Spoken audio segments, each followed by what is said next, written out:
Hi guys, welcome back to my Steps to Sobriety, my show on YouTube and as a podcast with me, your host, Stefan Neff. Another day, another fantastic day actually for an interview. I've got Rish Mitra here. Rish is beaming in from the United States and he is a rebel who hates labels, and with that kind of attitude, he is in a very powerful position to address the stigmas and the myths and all the things that are relating to young men and not so young men in our perceptions, who we are, how we drag our knuckles, and we are men who never cry. Bullshit. And for that, I've got Rish here. Rish, welcome to my show. What introduction. Thank you so much. So grateful, so humble. Thank you. I mean, your mission is so important. You going out there with a podcast and with your passion to address that lack of ability and the lack of willingness to accept emotions, regardless what they are, beyond "I am hungry," is perfect. Okay, it is needed. We men need a wake up call. And your actions and your deeds are so important. How did you get onto that path, though? When did you realize in your own mind, hey, I need to do something here. I want to change the world. Wow. So I get these questions on a lot of my podcasts and stages, but the way you asked, it's kind of, I literally had a little bit of goosebumps here. So the thing is, it all started like in July, like a couple of years ago. And first of all, I want to remind everyone, to your audience, that I'm a dad. That's how I identify myself. I'm an engineer, 9 to 5. That's my full-time job. I used to identify myself as that. But over the last 2 years, I realized that with all the journey that I had been, and I'm a dad. I'm a dad of this beautiful soul who is going to turn 3 next month. And he's my world, he's my why, and he is why I'm doing all this. And so going back, he was 6 months old, and it was around July. And May time frame, May, June, July time frame, and he called me Dada for the first time, and I loved it, just like everyone else, right? But the difference was I was drunk. I was drunk. I could hear the words, I couldn't feel it. I could hear the words, but I couldn't feel it. I felt numb. I felt most disgusted individual holding him, and felt like I robbed myself of that experience that people talks about, that your son, your kids, your daughter, first time calling you daddy, a Dada in this instance, right? So the fact that I heard that, I loved it. I kissed him. That's when I knew that something needs to change. And the reason I was there, I was already in a rocky marriage. I had been sexually abused as a kid. And I think everything was just a mix of, it's a mess.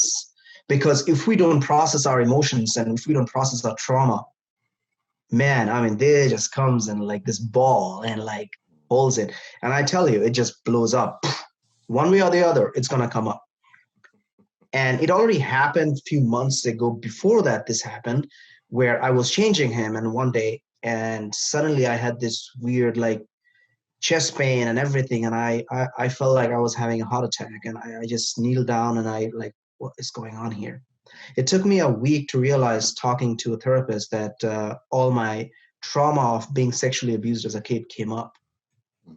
All right. After 37 years, I was 37, I'm 39 now. And then all of this, and then I was kind of like drowning myself. I was just not, I didn't want to process these emotions. We men are very good at self-sabotaging ourselves. We love it. Somehow we like, I don't want to process this. Why do I want to process this? Like, we have drinks. You know why? Because if you reach out to your friends and families, all they say, man up. Mm. This word, man up, it just, I call my friends and everyone basically said like, yeah, it'll be fine, Rish. You want to go grab a beer? I'm like, that's the last thing I need. Mm. But when you don't have a friend, who do you go back to? It's you. Mm. And if you yourself is broken, how are you gonna work? Alcohol, substance abuse, cocaine, drugs, anything. But for me, fortunately, I do have to say that I didn't have to go to the end. My son stopped me, and I was going there. I was literally heading that route to be, as by medical term we call alcoholic. I was heavily dependent on alcohol for sure, to coping mechanism in the evening after work when I come home to avoid that. But I wasn't there. And thanks to him and that specific evening, that I kind of took a step back and said something needs to change.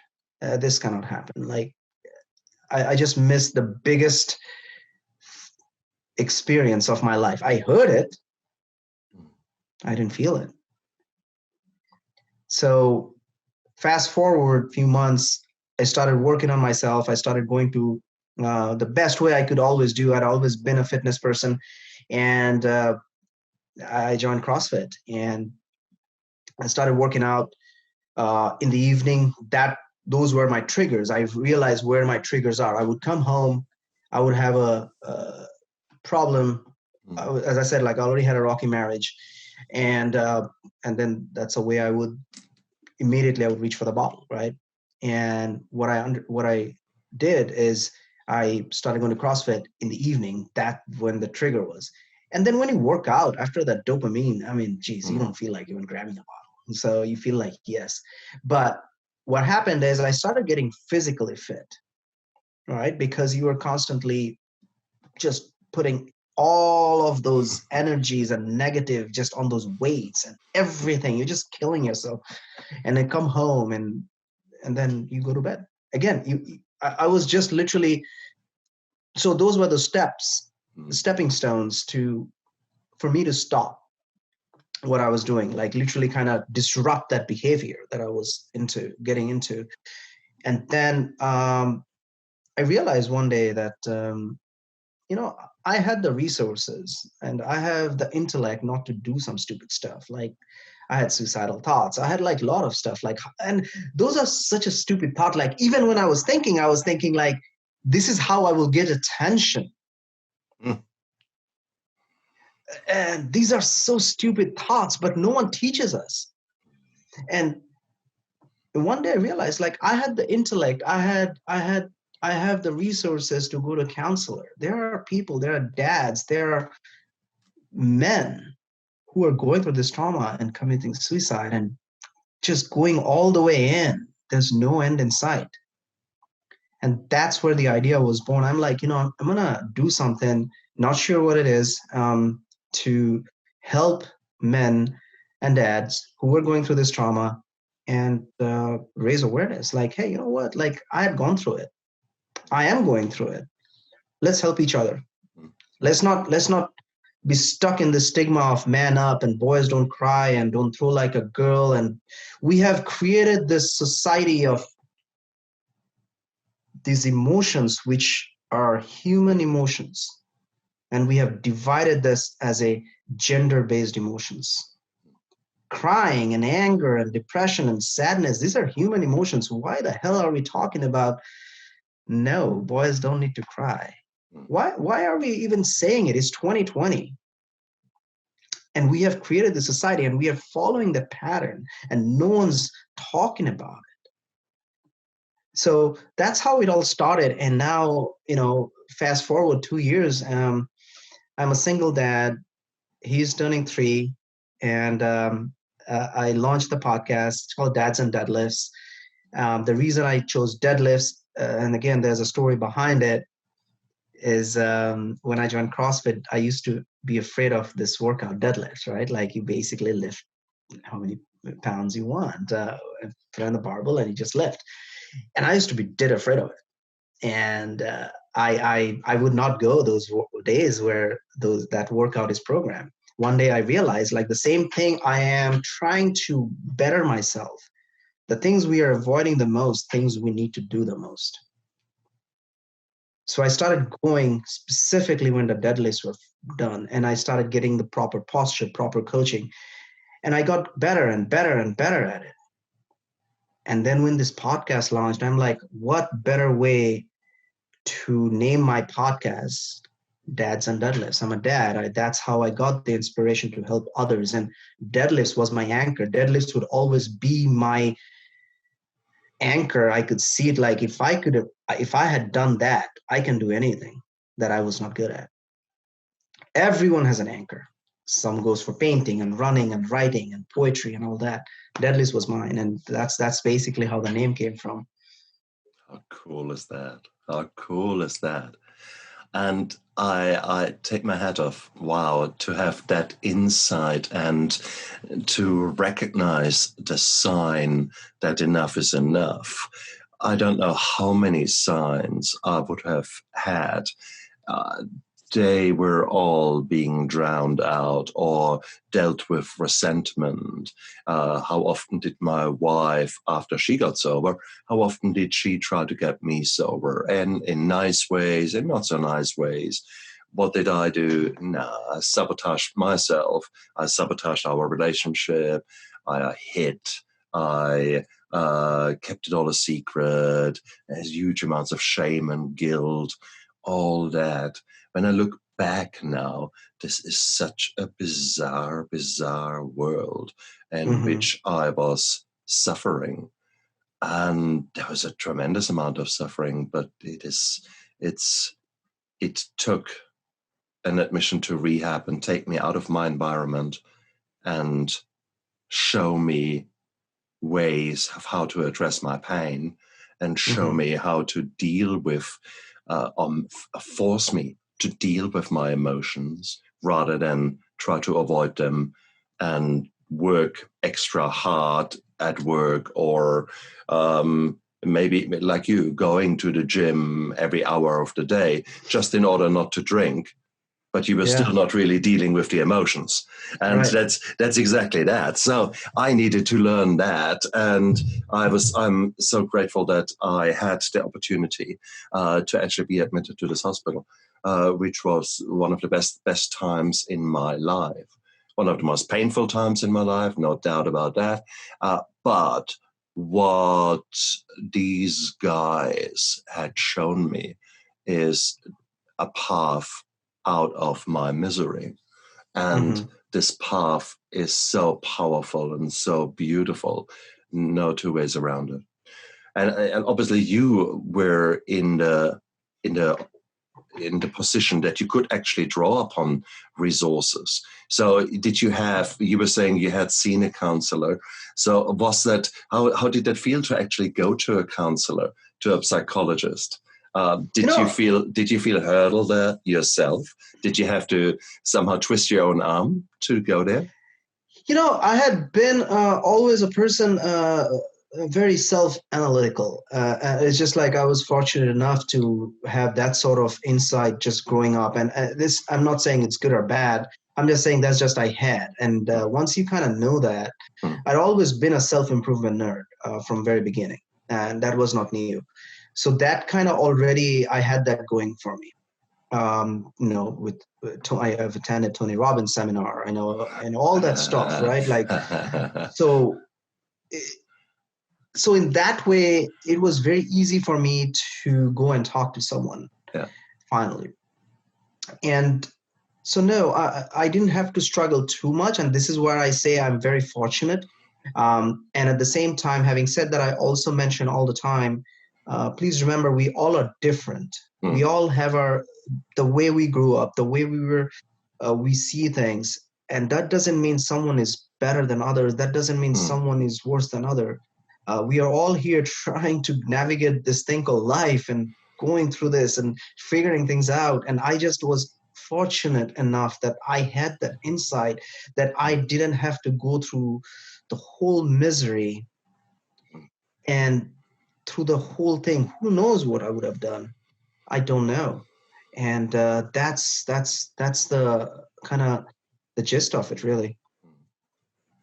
No, so much so. And as I said, wonderful, wonderful, wonderful. Because now that you actually had dropped the alcohol out of your life and focused on yourself, and your improvement in the gym allowed you to build up some self-worth, allowed you to build up some, wow, I did that. Wow, look at me. Whoa.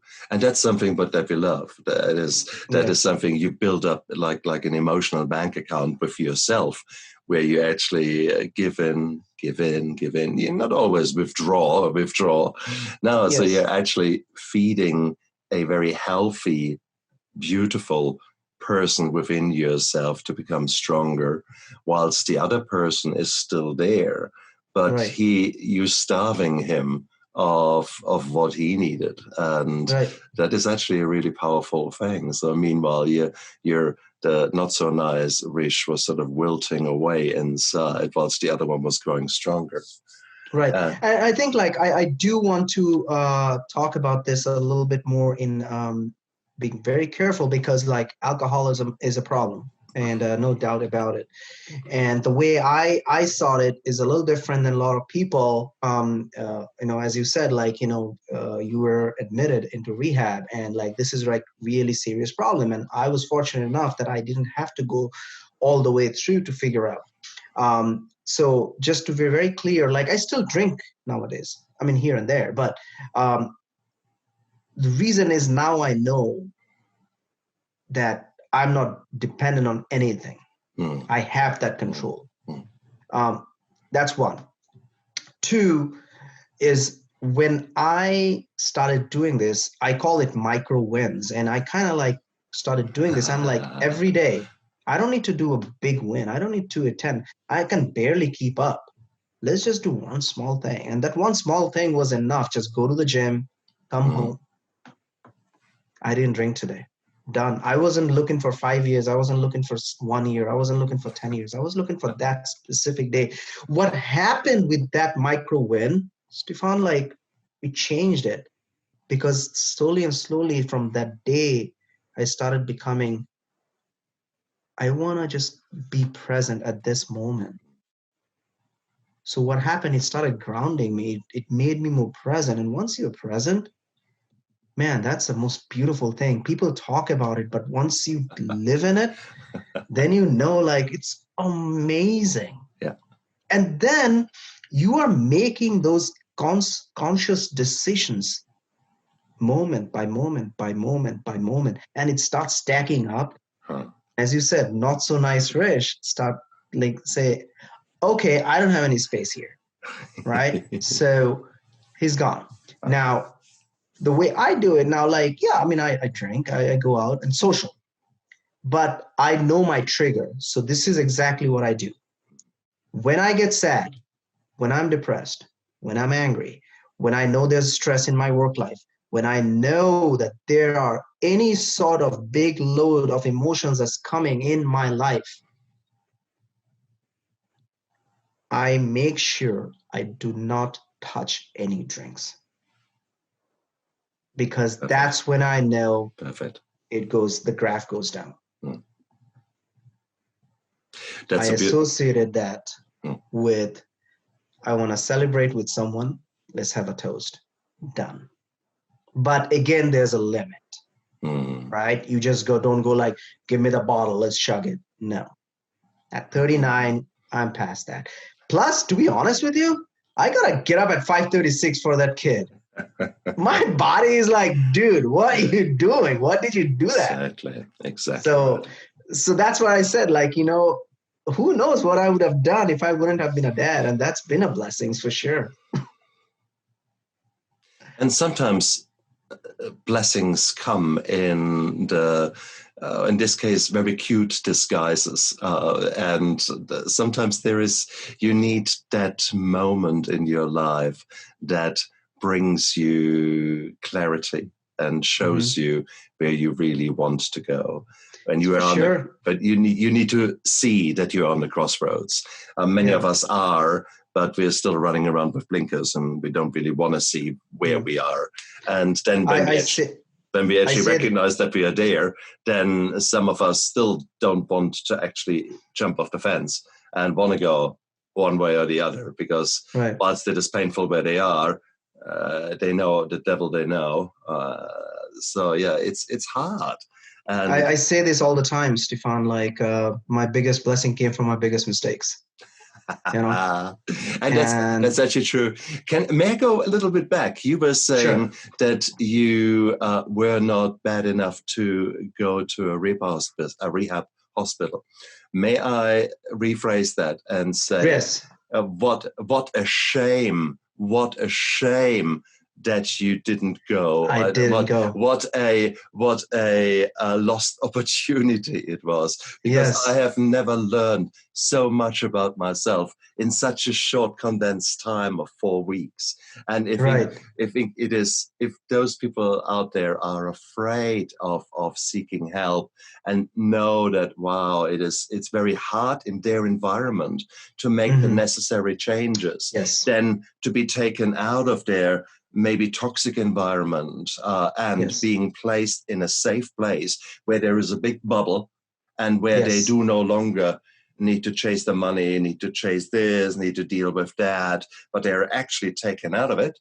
And now they have time for a week to detox, and then it's time to actually just talk about your emotion. I mean, for example, in rehab, we had every 10 o'clock in the morning, we had emotions. That was the most dreaded class ever, because we were sitting in a circle. The rules were no sunglasses, no hats, nothing in your hands, nothing where you can hide behind. And then the instructor would just sit there, wouldn't say a bloody word, and just see what is happening. And it would become so painful, the silence, that someone would speak up about his or her emotions, or maybe address a grievance with another guy or girl within the group. And within 5-10 minutes, my goodness, the emotions came out, and we were discussing things, and people were feeling things, and dealing with the feelings. So all these kind of things. This is incredibly hard to do when you're still stuck at home. With the best intention, because remember, going back to Tony Robbins, here you were infused self-development, all that. There's probably not a Tony Robbins product that I haven't got in my bedroom. I was still drinking like a fish. Okay, exactly. I was still not. Whilst my conscious mind was, oh yeah, we do that. And then the reptilian brain, oh no, we don't do that. Right. Yes. It's the important bit. So sometimes looking at 4 weeks away in which you do in-depth growth is such a head start. So I wanted to speak positive about it. So if anyone is out there who has doubts, it might actually be a good idea to take yourself out of your current environment, go somewhere where maybe no one knows you, in another town, etc., and look after yourself. It works really well. I completely agree, because I talk to people now and they have said the same thing. And I do have to say that your environment defines your actions, right? And for me, I had that opportunity to isolate myself for that transformation. Beautiful. There are people that didn't have that. Exactly. Because that isolation is needed. And I do want to remind your audience, for everyone, that having said that, I really want to make sure you understand that always reach out for the right help. Because just because one person, everyone's story is different. Everyone's journey is different. I had that opportunity to absolute isolation. Mm. I had that opportunity to make that conscious decision that today, from like, I will be doing this with a specific purpose and intent, and at this specific time, at this specific location. So I had that opportunity to do that. There are people who doesn't. Mm. So I want to make sure everyone understands this, that no, not reaching out and getting help. That's the end result that you want. Absolutely. And that help will come in different ways in different places around this world. There might not be a rehab close to you. There might not be, it might not be your friend, your family, etc. No. And probably I lost so many friends and families just through this journey. I had to cut them off. I had to cut them off for my own good. Oh, absolutely. Exactly. And then you ask yourself, well, were these really friends, or were they just drinking buddies or drinking partners, or people that were codependent on you, and you were feeding them, they were feeding you, and now that you actually suddenly stood on your own 2 feet, and they were sort of lost there, and they hate that. The people around you hate that, because they had surrounded themselves with people who were drinking too much, or using, or whose coping strategies were not so great, and because they were surrounded with them, therefore it was, see, it's normal, everyone does it. The moment you stand out and say, well, actually, I don't want to play that game anymore, that is a threat to them, because they know deep inside that probably what they're doing is not right. So, and it's that thing. So yes, I hear exactly what you're saying. and the new friends come in all shapes and colors, isn't it? And it's weird. Yes. I mean, go ahead. No, you first. Ladies first. So the thing is, you talk about new friends, like, it's amazing. Right now, I'm talking to you on a podcast, like 1,000 miles away. Like, I consider you as a friend. I consider everyone I talk to, either on my platform or going on someone's platform, raising awareness, coming together as a community, helping people and serving others through our pain, that we found that purpose through that pain, and coming together. That's this community. That's these new friends. That's these new challenges we are all together taking on, and helping someone else, saying, hey, we had been there. You can also do this. It's okay. You're not alone. And you guys are not alone out there. There's 1 in 3 have got chemical addictions. 1 in 2, around about thereabouts, drink far too much.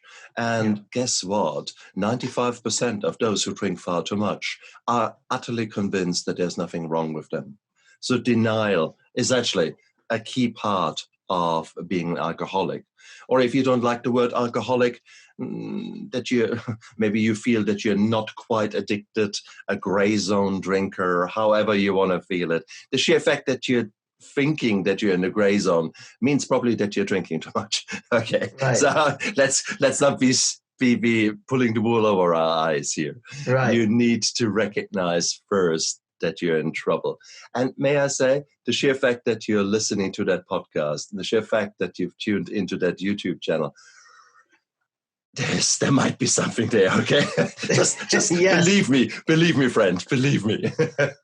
And it's good. That means that actually your brain has started searching for solutions. And the message again and again and again will be in human connection. And it will be you talking to someone. And with that, it's great to listen to us talking and hearing the messages, but it's really you needing to talk to someone who knows what they're doing. So there are life coaches out there. There are psychologists, psychiatrists, your GP or your family physician. Those people who have looked after you from a medical point of view, they are often very, very good in knowing what are the opportunities around you.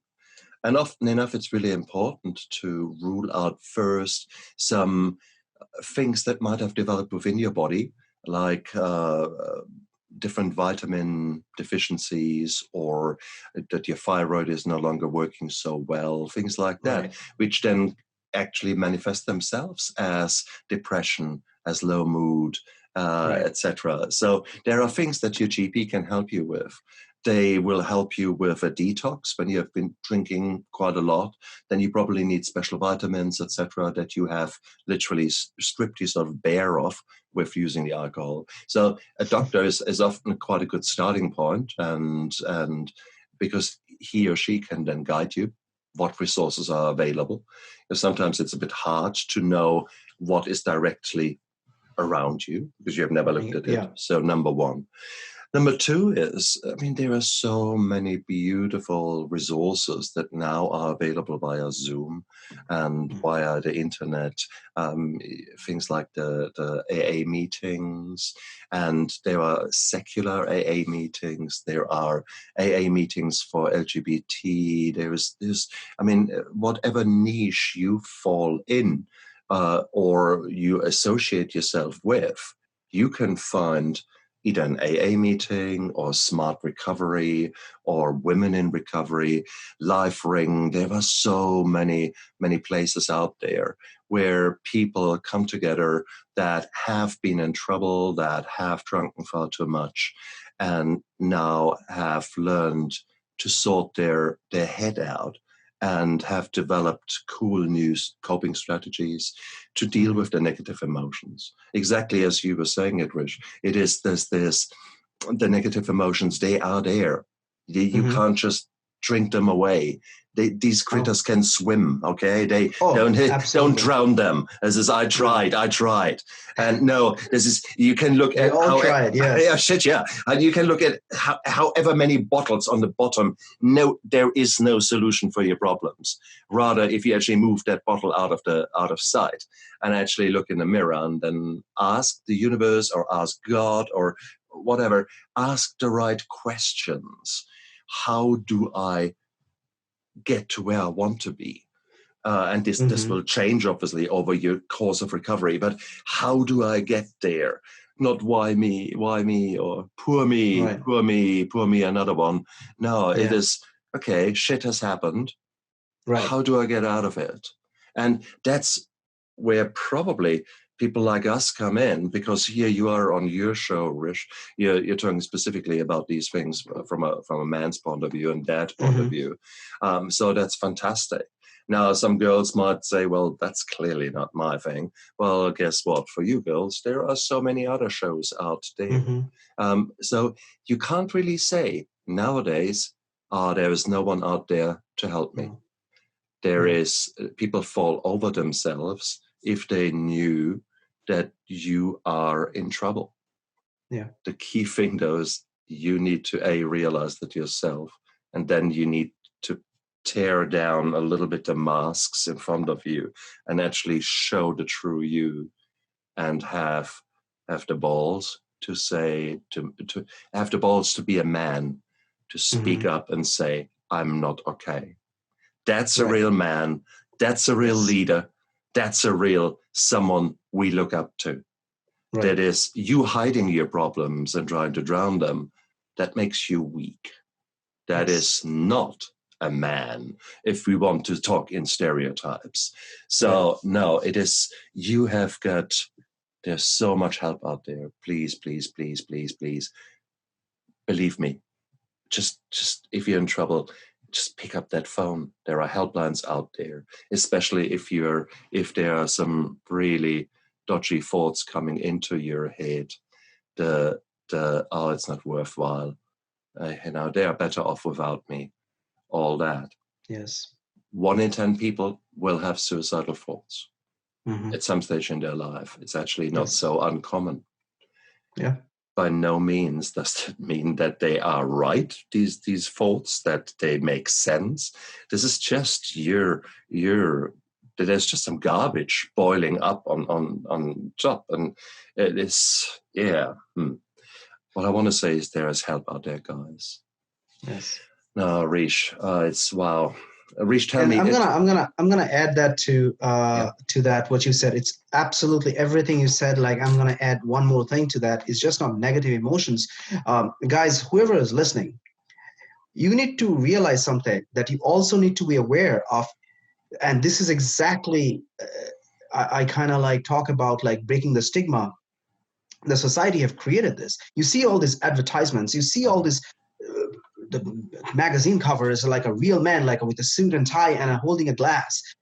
That is not a definition of real men. We as a society have created this stigma. Society have created this portrayal of a man, of you have to be a man to have a glass in one hand and a cigar or a cigarette, right? So the thing is, if that's what you think, you really need to reevaluate your circle. Your social circle is so important. If your social circle is telling you that this is how you should look as a man, I say you should reevaluate. You should ask twice, like, do I really need to have a drink to be cool and to be seen as a man? That's a huge part of it. That's one. The other side of it, alcoholism, any sort of substance abuse, is also a result of a lot of the stigma that we have created throughout. Man up, boys don't cry. And guess what?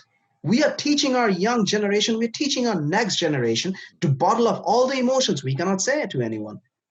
And again, the same thing, what we are going to fall for it at some time, bottles, sometimes substance, anything. So we also have to acknowledge that, and for the next generation.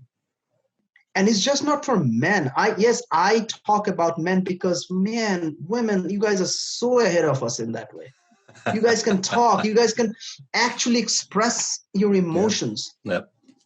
All right? And we are just wearing this mask. Like, this is me. I'm the big man. Like, I don't have any emotions. Like, and then inside you're crying. Your little boy is like, let me out. Let me out. Stop drowning me. Right? And yes, so true. If we work on us, you are also working. It's a puzzle, right? It's not men and women. I mean, it's a men and women. It's not men or women. So we have to also remember that, because all of this comes together, and all this negative side effects, if you don't work on us, on yourself, all you're going to see is domestic violence, absent fathers, suicide, depression, anxiety, mass shooting. Every one of mass shootings in the whole world, in the United States, are men. Okay. Think about that for a minute. Yep. We are taking it out on that. Like, we are being reactive. We are not being proactive. As a society, I think it's time for us, for our next generation, as a legacy of men, we need to break this cycle and teach our sons, teach our kids to understand that, you know what, you can cry. It's okay. You can be vulnerable. It's okay. You have emotions. Those are human emotions. You can cry. You can be depressed. You can be sad. So you're so right. I actually challenge you guys out there in a different way. I want to introduce you to social engineering, because there is a lot to be said about other people forming your opinion. Let's be quite clear. Not too long ago, it was the real picture of a man was to wear a black uniform, have your hand sort of right up there, and be a real man. That was cool. That was in. That was the way to be. Women looked up to that. We know where that ended up. And it was not clever, was it? Yet, the social engineering, wow, that's a real man. The same shit is happening today. If you were to take the alcohol industry and you look at the biggest alcohol producers, if you have 10 of the biggest alcohol producers, put them together, they have got the same power, purchasing power, as something like 50 countries in the world. If you look at the Capitol Hill in Washington, if you look at influencers there, lobbyists, etc., for every for every 2 senators, there is 1 alcohol representative on the Hill. So I don't know that. What you are thinking as far as, hey, of course, this is my choice, bullshit. Absolute bullshit. Is not your choice. You are manipulated left, right, and center. If you watch Netflix, then you know that there are no advertisements for alcohol. Yet someone actually analyzed Netflix and the competitors and looked at how many times you see someone drinking alcohol or using alcohol, etc. On average, every 3.5 minutes, someone is drinking alcohol. Now, you could say, no, that's just, because that's in a film, who cares? But it's quite interesting that in Netflix, there is a certain brand of whiskey that is being mentioned there, and that whiskey is nowhere else in other like Lightroom, etc. is not appearing there, and vice versa. There are certain beers that only ever appear in the other group of things, regardless what is shown. It doesn't matter. We are being engineered. Yes. We are being manipulated.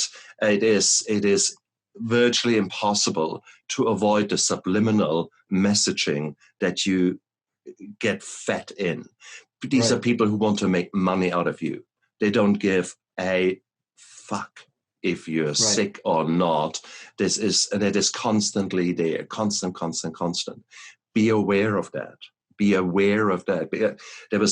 There was my peer, the guy after the rehab hospital, recently told me a story of this, what do you call him? He's a landscaper, and he kept his nose clean. He was 15 years, he was clean, no alcohol.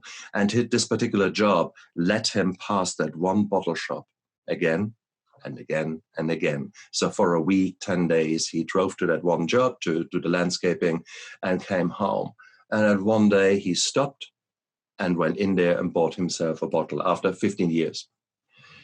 3 weeks later, he was dead of alcohol poisoning because it went straight down the slippery slope in a pace that was unmanageable, and he was dead.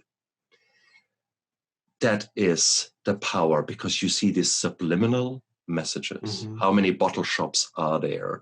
I don't know if you call them bottle shops over there, liquor outlets. Similar, liquor store. Yeah. And there is basically shitloads everywhere here. Certainly, and often enough in the poorer areas of our towns, it is so prevalent. So I really want to spell that out. It is so hard sometimes to get your head clear when you're bombarded with those subliminal messages. So be aware of that. You're being set up to fail by very powerful and rich advertising companies who are very, very clever in what they are doing. Right. So big message out there. For sure. I mean, absolutely, I agree. I mean, like my question to everyone is like, if you look back in the day, like we talked about Phil Morris, like the cigarette companies like Marlboro and all that, right? Like we made a huge deal, and they're still big donors for all these political parties and all that. The same way it's going for alcohol. Like, how long, if we really want? Let me ask everyone this question. Like, and I ask this openly, challenge. Of course, nothing's going to change, but how long will it take if someone at the top helm of any country and all the leaders of every country said, you know what, we'll stop this? It'll stop. Because if we can stop anything that includes nowadays child labors, it stopped most of the countries. Third world countries is still there. But if there are actual purpose to it, you can stop it, but it won't. That's exactly what Stefan is saying. Like, it's so deep rooted. We in day-to-day life don't pay attention to these. It's there. It's just part of life. Yeah, I could just go and have fun. We need this. Do you really need alcohol to have fun? Or do you really need connection to have fun? Thank you. Thank you. If you don't look in your emotions, that's why we are drowning ourselves, right? Like we're just trying to get this, like, maybe I'll get a buzz and it's easy for me to connect and maybe I'll do this. Where is the connection? Exactly. You don't need it. Let it go. Let it go and you will see you can still connect. Exactly. Exactly right. Please. Rish, your message is so important, and it is so wonderful that there are people like you who are specifically targeting men and trying to rattle their cage and make them see that there are alternatives to the way they have been coping and the way they have been restricting themselves to a certain set of feelings based upon a societal norm that has not really got any sense, that doesn't really hold true, holds a purpose in nowadays lives. I like to make an example or a point. There is often this fear that alcoholism is genetic, and we know that there are certainly there are 50 plus genes out there that make it more likely for you to be an alcoholic. So if your daddy and mummy has been drinking heavily, then there's a chance that you will be more likely to be drinking. Right. Having said that, here I am. I have for sure handed down my genes to my boys. What I have also done is I have been down and out, and I've got my shit together. So now I model how life can be without alcohol. I model how to talk about emotions. I model how to deal with negative emotions by spelling them out, how to deal with resentment, of actually addressing what is really going on, of mindfulness, stepping out and actually saying, well, is that really this person who behaves like an ass, or is it my perception that he somehow triggers me or triggers something in my past that makes me now angry? Those kind of things. And I'm spelling them out. I'm actually, when we are in a funny situation, I'm spelling things out as they sort of happen. And with that, my wife and I, it's virtually impossible for us to row. It's impossible for us to fight because she has learned the same techniques. And whenever one of us wants to go, rawr, then the other's saying, have you had some lunch? Shall we rehydrate? Hey, what's really going on? And what's really worrying you? And boom, suddenly that row is gone. That fight is gone, because she is actually just gently pulling my mask down and say, hey, look how you're right. And, it's beautiful. So these are the things. So whilst there's a genetic predisposition, it's also we as dads can model to our children, yes, okay, this is maybe you screaming and hitting the wall and making a dent in it. That's one way you can do it. Or you can actually do another approach. And that is our choice. That's our choice. Personally, I also feel it's our duty as dads to get our shit together so that we can model it for the next generation and for other dads around us. So we have got this unique possibility of changing the world. It sounds stupid, sounds corny, and you think, oh, well, I'm one man. How can I change the world? You change the world by being a model of integrity, living authentically, of showing self-love. And that means accepting your failures and turning them into the strengths, accepting your weaknesses and working on them. There is so much that we can do. And by doing it in a transparent way, you are a leader. That's a real man. That's someone who is winning even if he's down out on the floor, you're still winning, because Right. it's your honesty, it's your humility that everyone will see and say, wow. Right. So This is something like, I mean, you said it already, and I talk about this all the time, is, genetics. Yes, it's there. I get it, but that's out of my control. I cannot control it. Let's control what I can. So one of the things I do, I never drink when I get my son. When my son is at my place, I don't even touch alcohol. It can be the biggest party in my life. I won't drink. I can do what I can control. Now, externally, maybe he will eventually, when he grow up, that's out of my control. But can I give him the tools? Yes, I can. And you can. Just like, as you said, like, it's on us.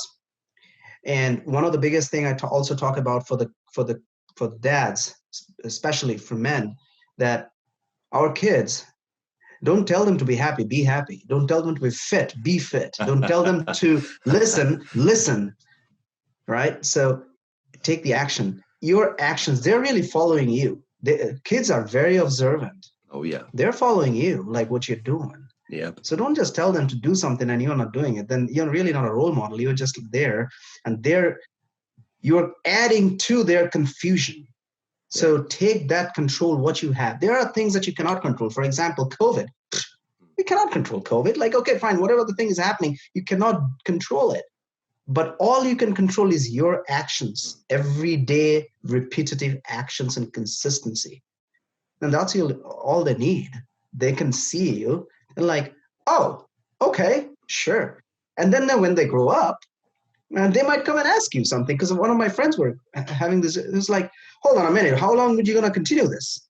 Like, you don't drink when he's with you. I'm like, okay, so it's just part of my routine. I don't even worry about it. I don't even think twice about it.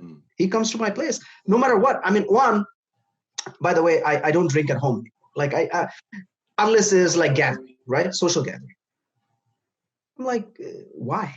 It's like, okay, so will he question you when he grows up? I'm like, question me what? That, oh, dad, you drink, but you're trying to hide it from me. I'm like, no. My thing would be, no. I was trying to show you what you should do with your kid. Beautiful. And my friend was like, that's stupid. I'm like, this is why we should do it more. Because men like you are still there. Whoa, good. Because I think this is one thing that, like once you get that daddy instinct going, you're a papa bear. And for my kid, for the next generation, all of us needs to understand this, that this whole thing about alcoholism and abuse and substance abuse and drinking and anything for that matter, if you want to put your kids up for success, you got to first model it yourself. You cannot just ask someone to do it and when you're not doing it. Imagine you hire a fitness coach, right? And he's like, go run around the track for 15 minutes. And he's standing there like eating McDonald's. You'll be like, what? You won't even hear that guy. What do you expect from your kid? Sure. Exactly right. Exactly right. You got to model your actions, simple as that. I mean, it's at the end of the day, it comes down to actions. So, and for that, you need to know which actions to take in the sense of where to go. What is your direction? You need to hold a mirror in front of your face, guys, and see where are you at now. And that's an honest inventory, with your strengths, your weaknesses, etc. And for that, you need to do that with someone who can guide you. Having said that, I've written a book, My Steps to Sobriety, and in there I'm giving you heaps and heaps of action plans. And so if you are at a point that you say, wow, yes, I actually know I need to get my act together, but where do I start? You could do far worse than going here.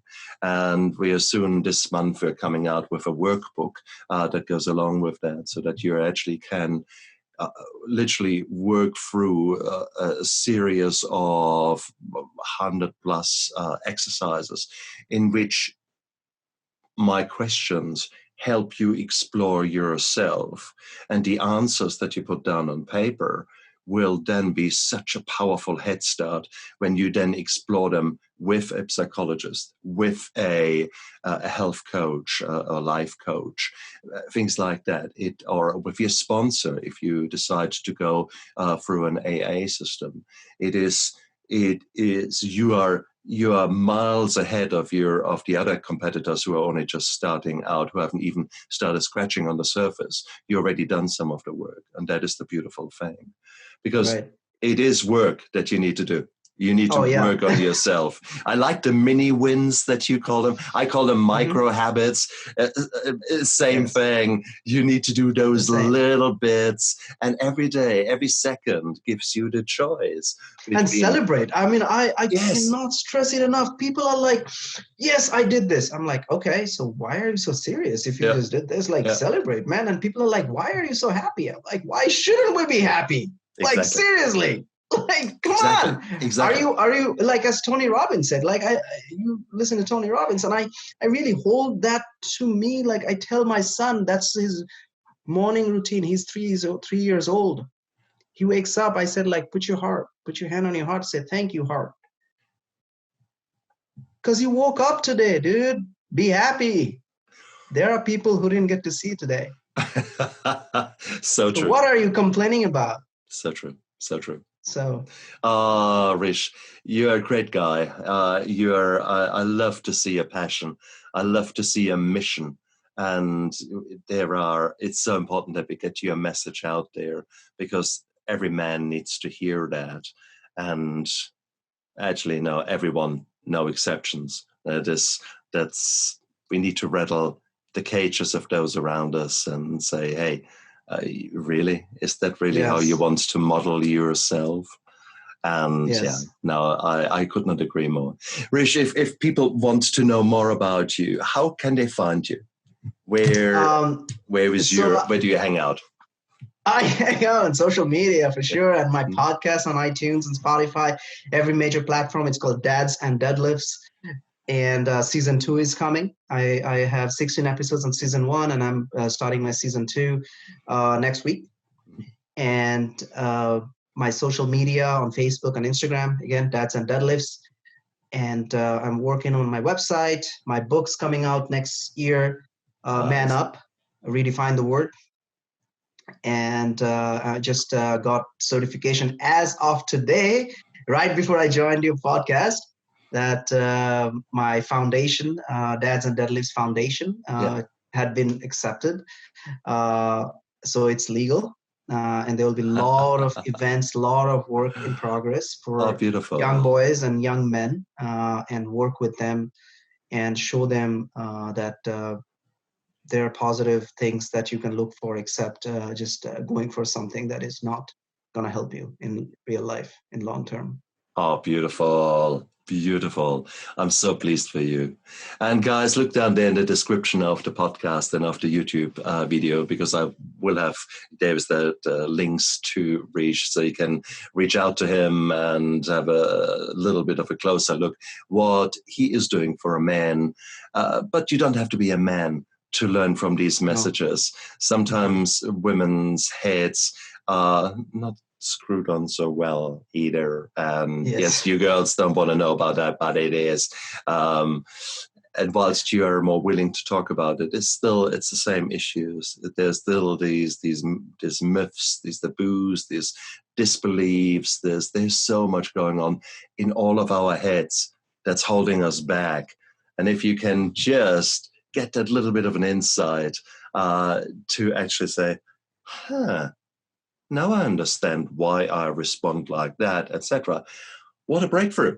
What a great thing. So don't take anything for granted.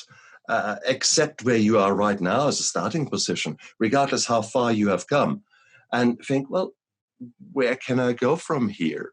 Is that really all? Am I as good as I can be?